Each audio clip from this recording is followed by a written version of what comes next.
context, right? So that introduction, great job, Mike, and everyone getting to know each other a little bit. And now I've invited a panel of people that are gonna talk about the history of the Fathers Network and bring us up to where we are currently or where we were in your guys' involvement. So I've given them a few questions. It looks like they've got some notes scribbled down. If you've noticed on the Fathers Network website, there's an unofficial history posted that I believe Paul Blair wrote, was part of your keynote at a conference, right? Right, tribute to James. Yeah, yes. So if you haven't read that, I would encourage you to read that, but I'll let you introduce yourselves individually, go down the line, wherever you want to start. Well, you're the OG. Okay. Greg Schell, and I have a daughter that's 48 years old with Down syndrome. In her lifetime, she has been a delight to have in our lives. We have one child, and that's her. And my wife and I decided early on that we were going to live a normal life. That's kind of a silly thing to think about now, but at the time, it did help us understand that yeah, we can live, we can let this kind of overwhelm us, or we can take charge and we can make a difference in our lives. And that's what's happened. So I'm here to talk about the Washington State Fathers Network, which in 1978, that's 1978, we had our first group of dads get together at the University of Washington. 5 dads, I think, were there, and I still am in contact with all 5 of them. Awesome. Some of these guys are just stupendous human beings. I wouldn't have ever been able to meet them if I hadn't had a contact with them in a group like this. Pat Giorgetti comes to mind because he's living in Leavenworth with his child. His wife died about 4 years ago. But just an energized, funny, kind, huge contributor kind of person. And it's just like, wow, Giorgetti's kind of, I mean, if you believe in faith of any kind, he's at the saint level. So a lot of people that I met that way. Now I want to just kind of diverge here because Jessica is the only woman in the room, right? But she's the 4th woman in the room, or 4th woman in the program, that has had a profound effect on what has happened in our programs. And I'll just mention their names. Dr. Alice Hayden, she was Dean of the Education Department at the University of Washington. She asked me, I was a brand new dad with a little baby, and she asked me if I was interested in having a dad's program. At the same time, she was asking a brand new master's level person, Don Meyer, if he wanted to be a partner in doing this. And we were, I guess, uninformed enough to say yes. We had no idea what we were in for. But she said, you guys can figure it out. Just invite some dads and ask them what's happening. And that was the way it started.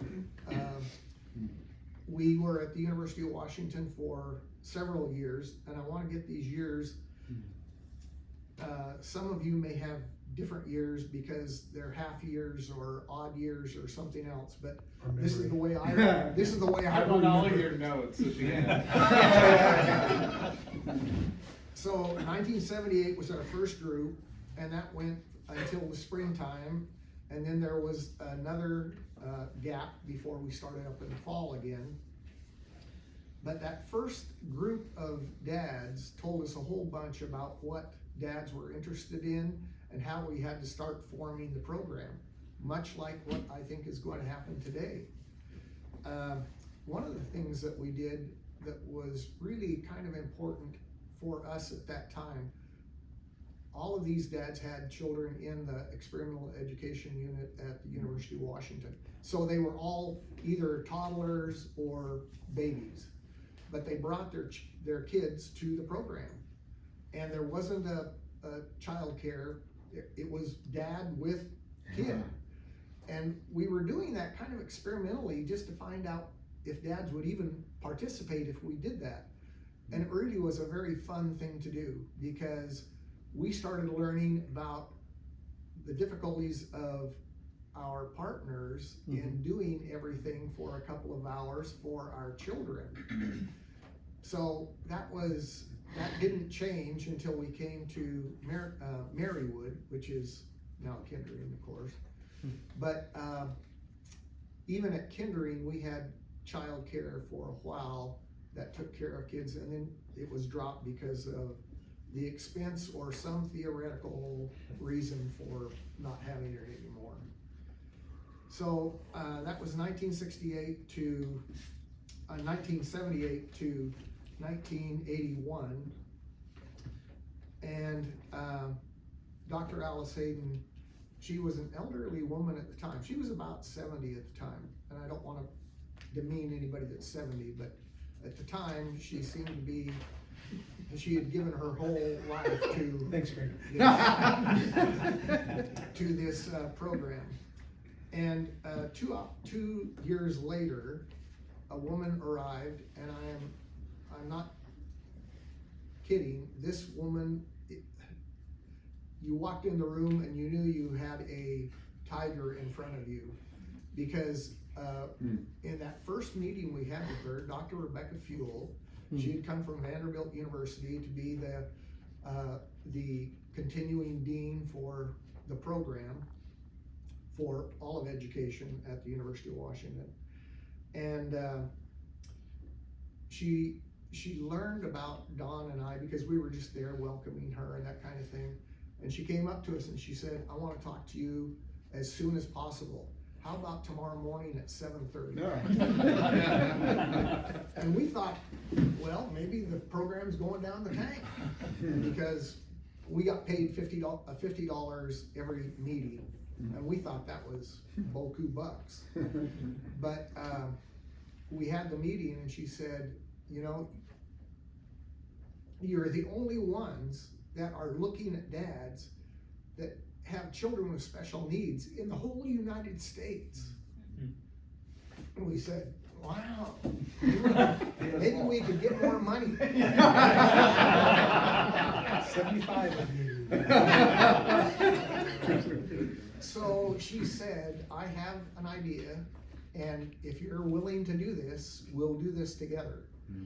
So she said, I'm writing a grant right now to get you funding to do this program the way it should be done, where there are resources to do research, resources to go out to actually talk to people that have children with disability, families, and that whole thing.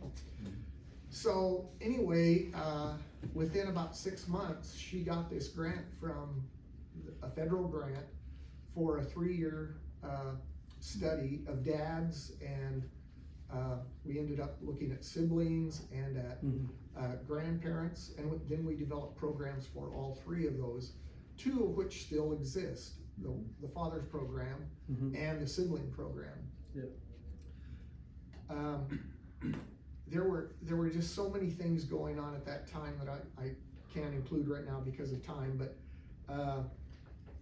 the change that she brought, and just one thing, because faculty had to actually write a kind of a what have you done in the past year kind of thing.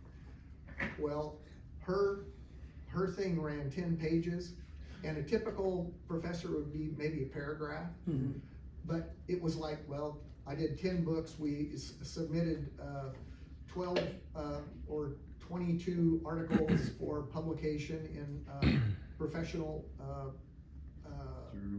journals, that kind of thing. It was just on and on and on. And then of course she said, and we started this program for dads and for siblings and for grandparents. Now the grandparent thing, it was a really cool thing, but we ran out of money is the reason that it disappeared.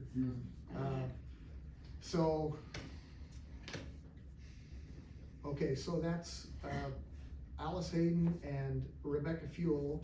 And then the third woman is Mimi Siegel. Yeah. Mimi had talked to Don and I, we didn't even know who Mimi Siegel was, but she was a relatively new master's level person from the University of Washington that was working here in Bellevue with young kids and had been hired by some parents to do some things that parents were not really able to do for their children. So Mimi in 1981, we were just at a conference and we were walking downstairs together, and she said, if you ever want to or need to find a place to do your program differently, I'd be happy to have you at Marywood. So it was shortly after that, because some dads had been saying, you know, come to the University of Washington on a Saturday morning, especially on game days, you cannot find a parking spot unless you go to Marysville. Yeah, true. So we decided that, you know what, let's make a shift and go to Marywood. So really that was a kind of a community centering of the program, which was very helpful in things to come. And then at the end of 83 or the beginning of 84, Don left the program to work on a doctorate, and we had lost funding, so we were really running on a wing and a prayer. And then at the end of 85, I left the program because I just had too many things going on. I was full-time hire for Bellevue as a educator. And then in 1986, James May, and I say 86, but it could have been at the very end of 85, James May was hired, and he took the program to new heights.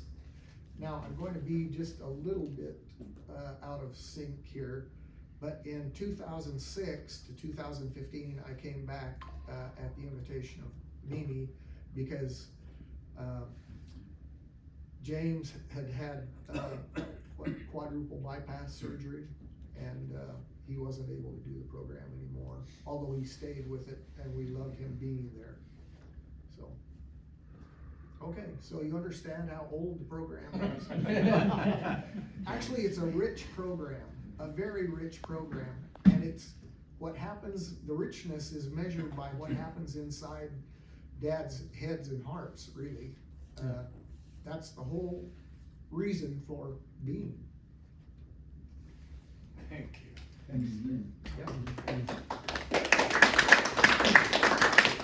You can tell by the hair, it gets less and less as you go up from the old guys. I just had to catch up with Michael Jordan. First of all, I really mean when I say it's truly an honor to be here, and because I consider all of you guys my heroes. And you know, ordinary guys thrown into extraordinary situations, and we're all doing the best we can. We love our kids, and everyone's different, but we have this emotional, mental bond that we have, regardless of what our disability with our child is. And truly, I believe you're my heroes in my life.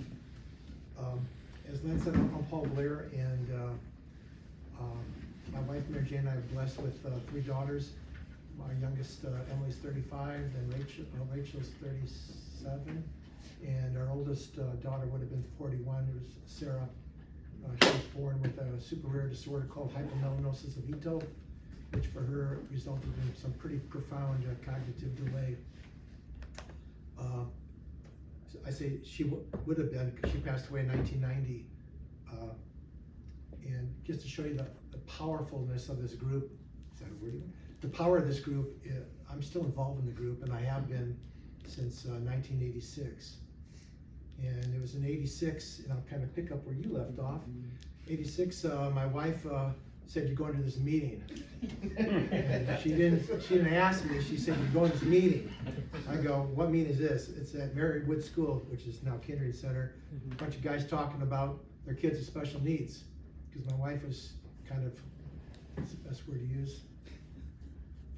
Disgusted with me, because, disappointed, because I was so angry, depressed, confused, helpless, hopeless, and sad about my daughter and her disability, because I couldn't fix her, and I'm a fix-it guy. I do woodworking, I make things, I restore things, but I couldn't fix her. And so I went to this group because she insisted, and I was amazed, because when I was in the group, they were talking about being sad, depressed, angry, confused, and I honestly thought I was set up.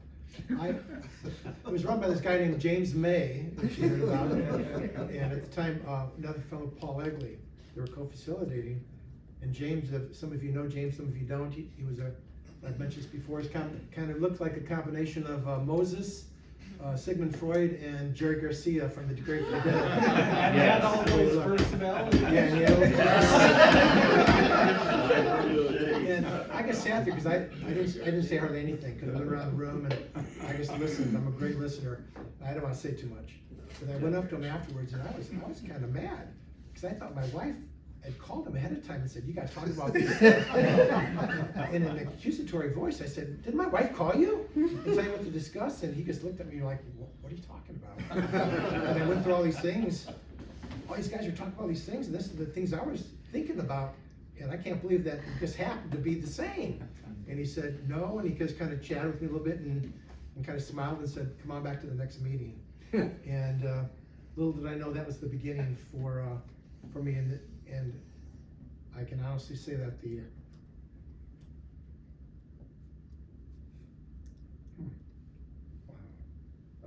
network really has helped me, and that's why I'm still kind of involved in it.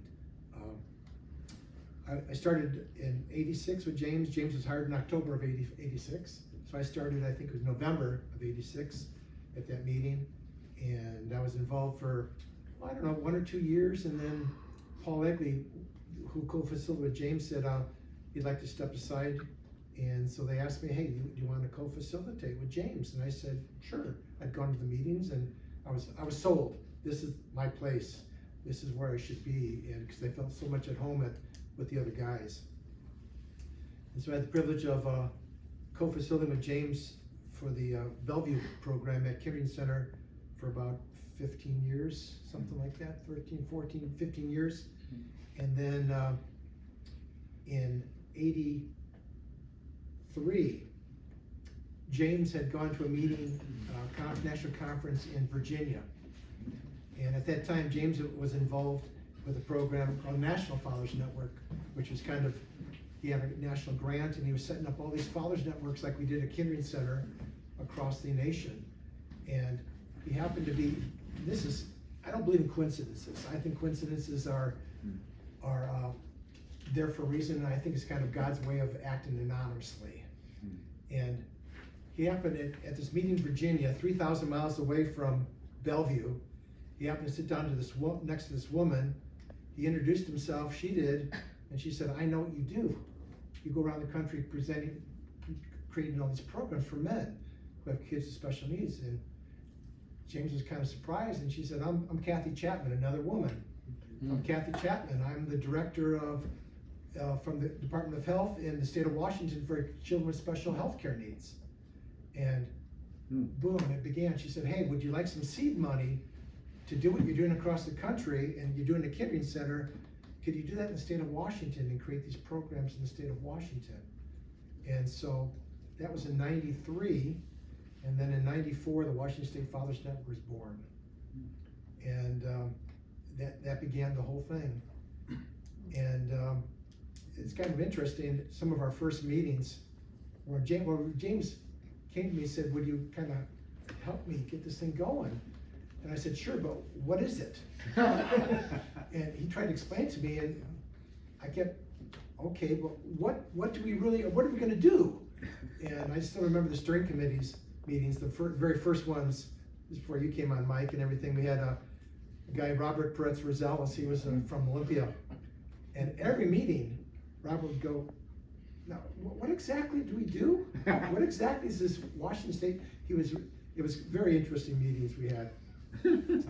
But James, at the time when James retired in 2005 because of his health issues. He retired in 2005, and at that time, there were 17 active programs in the state of Washington. There were 2,000, I think Lance mentioned, there were 2,000 guys, families, and providers involved in the programs. The Fathers Network, either through the national, the state, or the local area, had received over $2 million in grant money. And we had about 2.5 million hits on our website every year. Mm-hmm. So it was really growing. And it was because of James May. He really started the whole thing. Across the United States, in the time that he was involved with the national program until his grant money ran out, I believe it was in '98, he had set up over 100 programs across the country. In Canada, he set up programs in Canada, also New Zealand. And I remember him telling me, boy, those New Zealand guys really like to drink. And, and it's just amazing. So I want to really make sure James's name is put out there a whole bunch. But, yeah, and he stayed involved with the program even after. Yes, he did. Afterwards, he stayed involved, not as a leadership program, but right. He was always the heart and soul of the program. And Chief Taste Tester. Chief Taste Tester, yes. So I was involved with it. After James retired, we had another director hired, Chris Morris. He was there for, I think, about a year and a half. And I said I'd stay on and kind of help out with him for a while. And then it was about 2007 or so, I then retired from any leadership in the Fathers Network. I had been the father coordinator, we called it. We kind of made up titles as we went along. And I was the father coordinator for the state of Washington, and James was the director. And then later on, I think Lance, you picked that up, and I took over the role of kind of a marketing director for the network. And I remember this was in the 80s and early 90s, before the internet really was popping. So everything was paper. You'd crank out newsletters. I cranked out, I think it was every 3 months, 4 months, to crank out a newsletter that was sent across the state of Washington, the United States, because we had, I don't know how many names on our mailing list. It had to be up in the thousands on the mailing list. And then when the internet became more prevalent, that was kind of kibosh because of cost, obviously. And then about 2007 or so, I then officially retired as any type of leadership program, and that's when you came in. I think it was about 07. 7. Yeah. And I've kind of been involved with it, just kind of on and off, just as a member, coming to the conferences. And speaking of the conferences, this is where it all began. The circle is complete, guys. Our first conference was in October of 1986, and it was held at this facility. And we had 46 guys show up, and our speaker, we didn't have any big heavy-duty speakers. We at the Steering Committee said we need to have somebody that's really lighthearted, and we got to have some fun and laugh. So we had Ray Rivera come in. Ray Rivera is a comedian who had cerebral palsy, and all I remember, his whole talk, everybody was just laughing and crying because it was so funny. I guess remember one part of it, he was talking about going up and having a potato on his head. That's, I guess, remember this one thing, and that was just hysterical. And Rudy Perez was in the group, and he just I remember that as a kid too. So I don't know if it was part of the Hispanic culture or what. It was just hysterical. But this started here, so I guess we could say the circle is complete now. Yeah.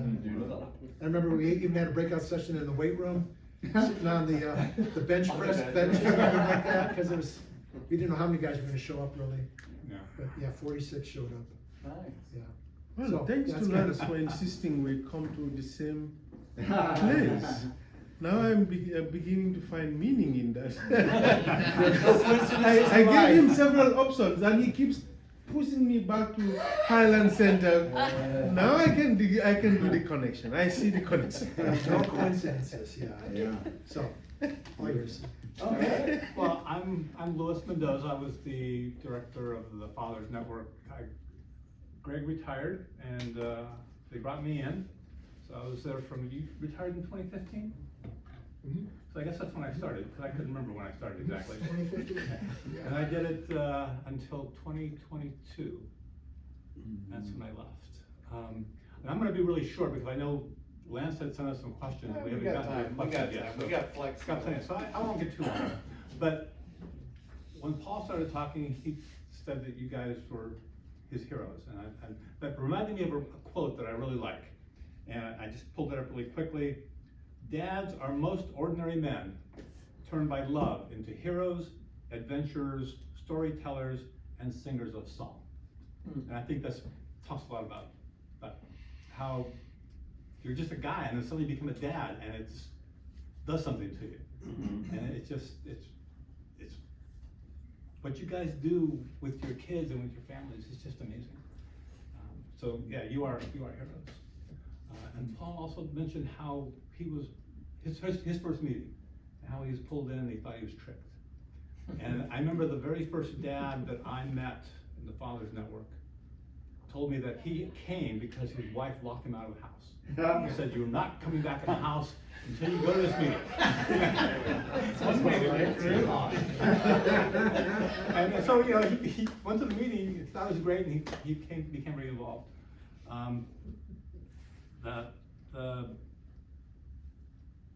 I do not have a child with a disability or special needs.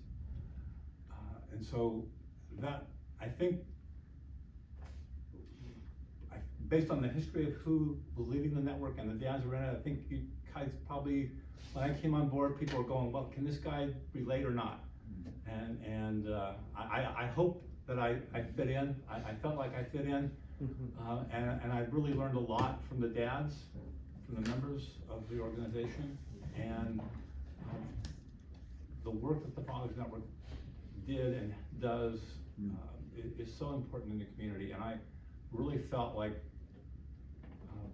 my job was to help the community understand that we existed, and to get the members of the members of the Fathers Network to be vocal about the fact that we exist, and to go and talk to the legislatures, talk on podcasts, talk at conferences, talk as many places as possible, because on the website it says a powerful voice. And when I came on board, I said, who's the powerful voice? How are we a powerful voice? And the way I interpreted it was that powerful voice needs to be not just the person sitting in the director's chair, but the powerful voice needs to be all the members.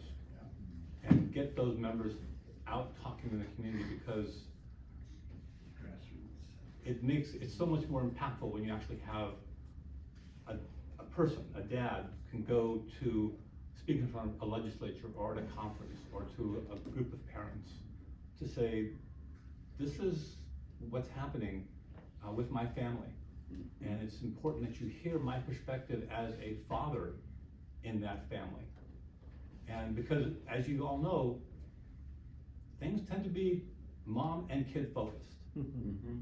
And so when I would talk to educators or doctors or nurses or anybody in those sort of organizational areas, I say, if you're not involving or including the perspective of the father in what you're thinking about is happening with that family, then you're missing a really important perspective.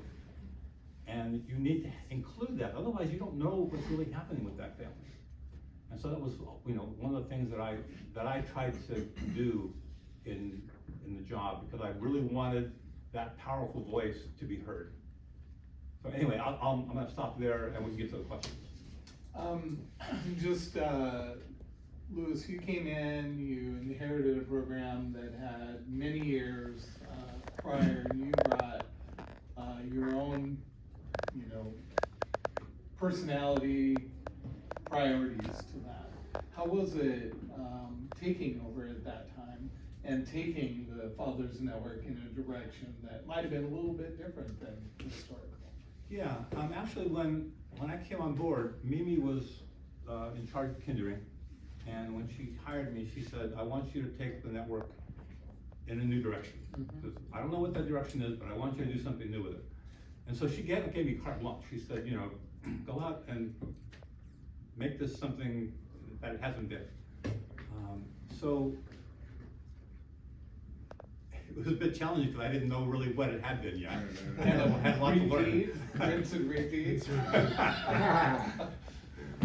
But, you know, the website that you see now is the website that basically I developed. I'm not a big tech guy or a social media guy, but I knew the importance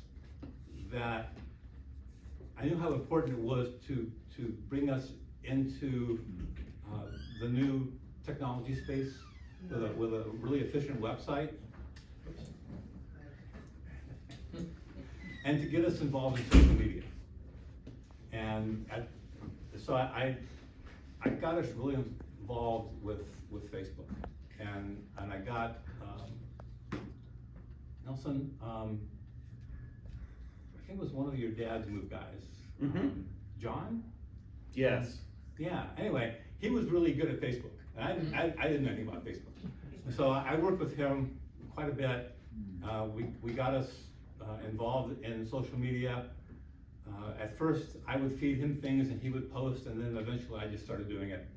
And we never got into things like Instagram and TikTok, those kind of things, which probably would be a good idea to look at this point. Because Facebook has been around and you keep hearing things, how Facebook is for older folks. And TikTok and Instagram is what younger dads. Talk about engaging younger dads. We gotta get younger dads involved. So different social media streams. But the challenge, to be honest with you, and if you do this, if you wanted to be, what I was told and what I think I learned was that with social media, you need to constantly be pumping information out. Yes. And it took a lot of time for me to pump things out on just Facebook. So if you're gonna have multiple social media platforms involved, it's gonna take a lot of time. Currency and vitality. Sorry? Currency and vitality. Yeah, yeah, Right. so, yeah. So maybe somebody younger would have the energy to do that. But it was a lot. Full-time job. Yeah, and the newsletter that Paul talked about, it was still going when I came on board in 2015. And I did it, what, like you said, 2 or 3 months, we put a newsletter out? Quarterly, quarterly. And then, I got to thinking that, well, I'm putting all this stuff out on Facebook on a regular basis. And by the time the newsletter comes out, it's already been on Facebook. So we stopped doing the newsletter. That's right. We pumped up Facebook quite a bit. And then every 2 weeks, I would send out an email to all the members, and it would just list.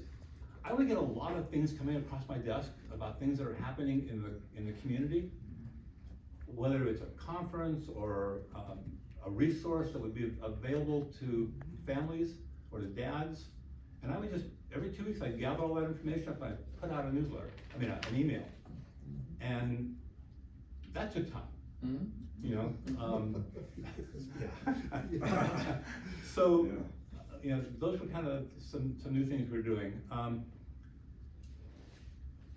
Because I said I wanted the dads to be the powerful voice, one of the members and I, Jeremy Credlow, who some of you know, we started doing a workshop called Telling Your Story with a Purpose.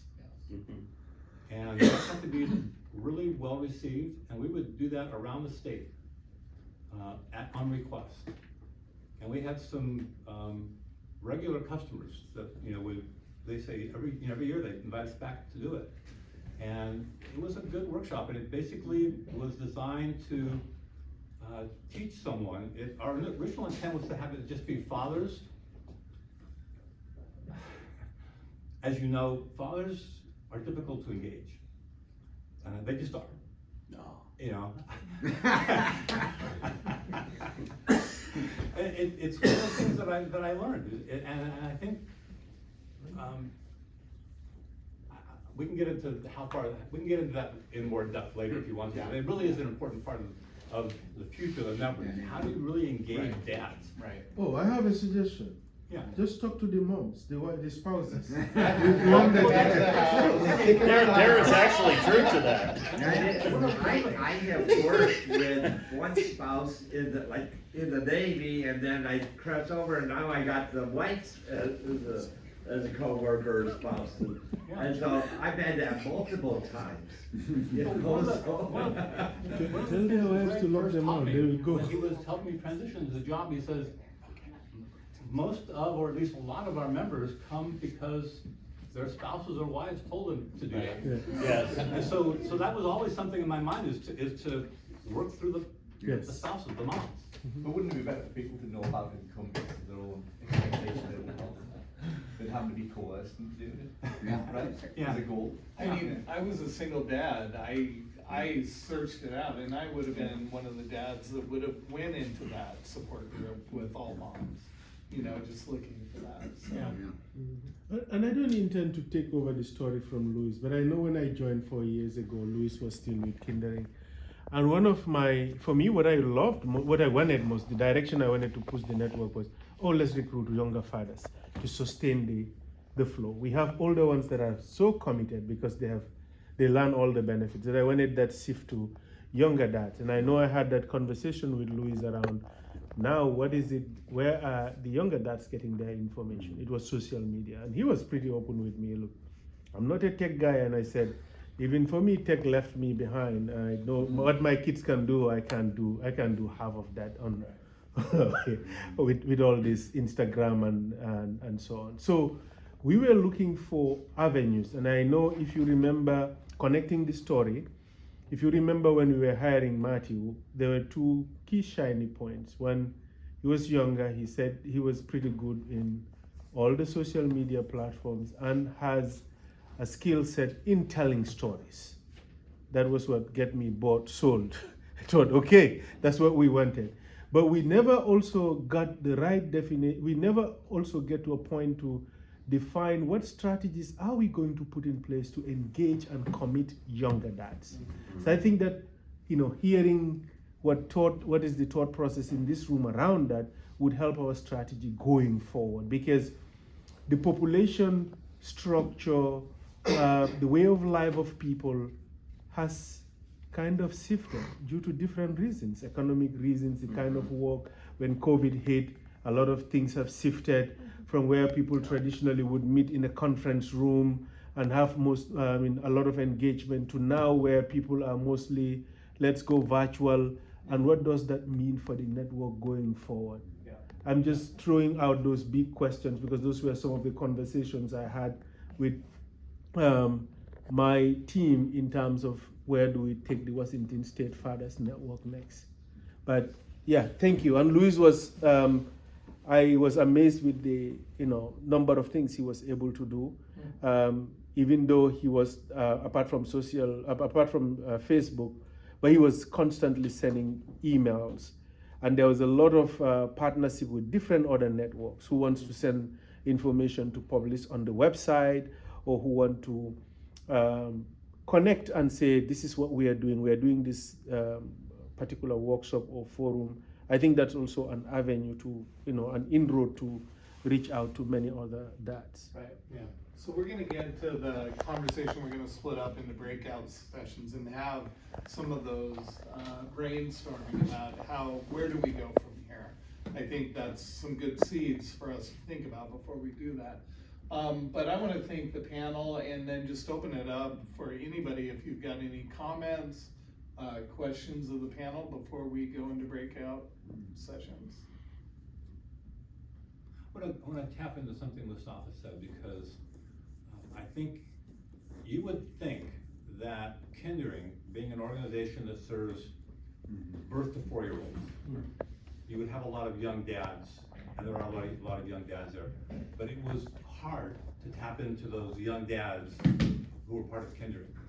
And I don't know if you have the same thing as Sherwood, but We don't have any young dads from Sherwood here today, and we're the brand new home of the program. yeah, Right? yeah. But it goes back to what I was saying, that they're difficult to engage. And I think that's one of the things that Greg first taught me when I was starting is, it's just hard sometimes. Let's use the secret sauce. Let's just talk to the spouses. I'm sorry if people are told you have to go to this meeting or don't come back home. Yeah. They will join. It worked? Well, I'm going to have to leave after this session, but, so I wanted to just get this in. But a model for how you could go is David Hirsch and Yeah. Special Fathers Network. Oh, yeah.